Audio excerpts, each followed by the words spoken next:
کہتے ہیں کہ مولا صدیق اکبر پتہ ہے نا، سیدنا صدیق اکبر رضی اللہ تعالیٰ عنہ نے وصیت کی تھی کہ جب میرا وصال ہو جائے تو حضور نبی کریم صلی اللہ تعالی علیہ وسلم کے روضہ مبارک کے دروازے کے سامنے رکھ دیں۔ اجازت طلب کرنا، مولا علی اجازت کر رہے ہیں، حضور آپ کا غلام حاضر ہے، اگر اجازت ہو تو ہم اسے دفنائیں، اگر اجازت نہیں ہے تو اسے جنت البقیع میں دفنا دیں۔ صلی اللہ تعالی علیہ وسلم کے روضہ مبارک سے آواز آئی، ادخل الحبیب الی الحبیب، دوست کو دوست کے ساتھ ملا۔ ذرا عائشہ تو خود تحقیق آقا زندہ ہے، اونچا بولے آقا، آواز بلند آقا۔ صاحب کوئی حدیث بھی سنا دیں، اللہ اکبر کبیرہ۔ اور منکرو اپنے نبی کی آیات کے منکرو، تمہیں ابن تیمیہ کے شاگرد ابن قیم جنہوں نے جلال الافہام لکھی، اس کی صفحہ نمبر 63 پر وہ حدیث ہیں، اور وہ کہتے ہیں کہ آقا جہاں صلی اللہ تعالی علیہ وسلم نے ارشاد فرمایا، اکثر الصلاۃ علی یوم الجمعہ، میرے آقا نے فرمایا جب جمعے کا دن ہو نا تو مجھ پہ کثرت کے ساتھ درود پڑھا کرو، فإنه یوم مشہود تشہدہ الملائکہ، اس لیے کہ جمعے والے دن فرشتے آتے ہیں اور مجھ تک درود پہنچاتے ہیں۔ صاحب بات تو کچھ کر رہے ہو، دلیل کچھ دے رہے ہو، یہ تو ہمارا بھی عقیدہ ہے کہ فرشتہ درود پہنچاتا ہے۔ میں نے کہا پگلے حدیث مکمل نہیں ہوگی، آگے میرے آقا نے ارشاد فرمایا، لیس من عبد یصلی علی الا بلغنی صوتہ،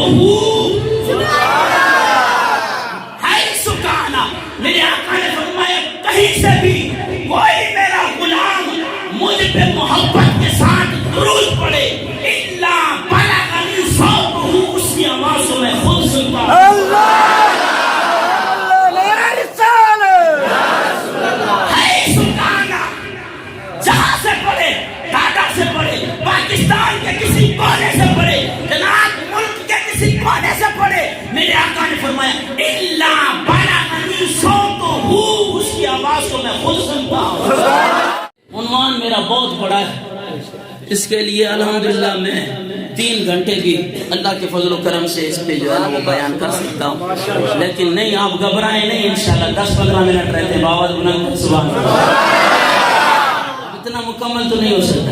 جی آگے صحابہ کرام نے عرض کی، وَقُلْنَا بَعْدَ وَفَاتِكَ، یا رسول اللہ آپ کے وصال فرمانے کے بعد آپ پھر بھی ہمارا درود سنیں گے۔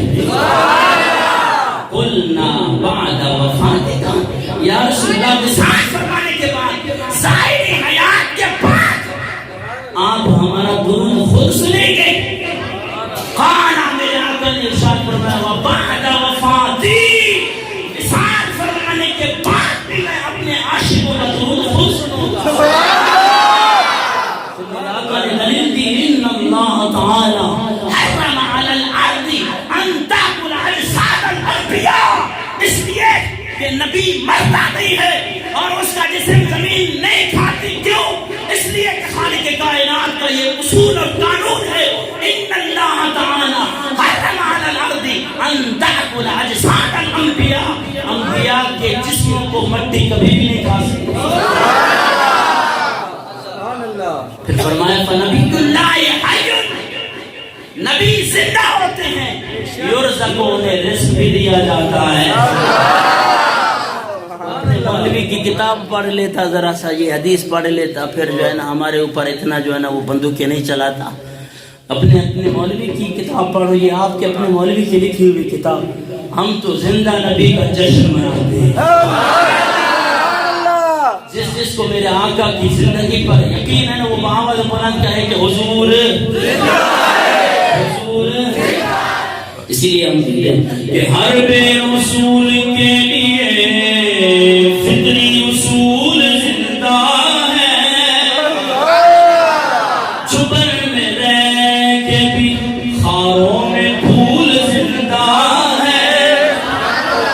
جشن میلاد منا کر یہ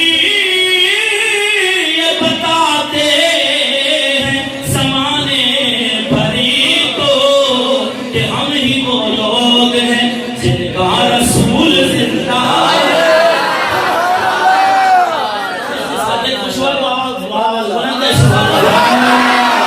جشن میلاد منا کر یہ بتاتے ہیں زمانے بھری کو کہ ہم ہی وہ لوگ ہیں. پر یہ ہم ہی وہ لوگ ہیں, ہم ہی وہ لوگ ہیں جن کا رسول زندہ ہے.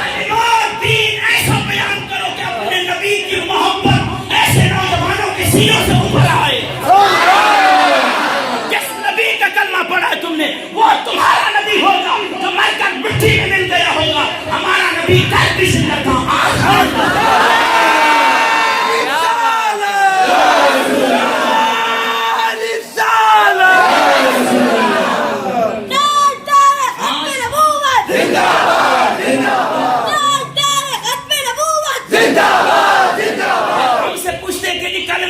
کلمے کی تعریف اور کلمہ جناب والا کلمے کا ترجمہ خود کر کے دیکھو, پتہ چل جائے گا کہ نبی زندہ ہے کہ نہیں.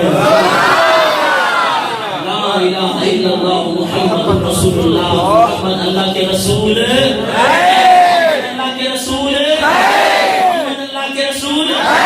بس کلمہ بدل یا اپنا عقیدہ بدل.